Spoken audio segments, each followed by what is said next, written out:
মোমো লাভাররা কোথায় গেলে? তোমাদের জন্য রয়েছে সুখবর।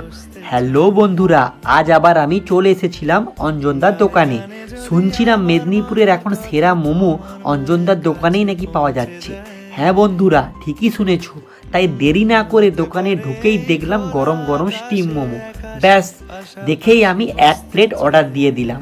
আচ্ছা বলে দেই, অঞ্জনদা দিচ্ছে 1 প্লেটে 5 পিস মোমো, আনলিমিটেড পেঁয়াজ কুচি আর সাথে একটা স্পেশাল চাটনি, শুধুমাত্র 60 টাকায়। আর মোমোর কোয়ালিটি নিয়ে তো কোনো কথাই হবে না, অসাধারণ টেস্ট। আর মোমোর সাথে কাঁচা পেঁয়াজ আর সাথে স্পেশাল চাটনি একটা অসাধারণ কম্বিনেশান। তোমরা যদি পারো একবার এসে মোমোটা ট্রাই করে যেও। তোমাদেরকে লোকেশানটা বলে রাখি, এলআইসি থেকে অশোকনগরের দিকে আসতে তাঁতিগেড়িয়া রেলগেটের ঠিক আগেই ডান দিকে পড়বে এই দোকানটি। তোমরা যদি লোকেশানটা বুঝতে না পারো তাহলে স্ক্রিনে দেওয়া নাম্বারে যোগাযোগ করতে পারো।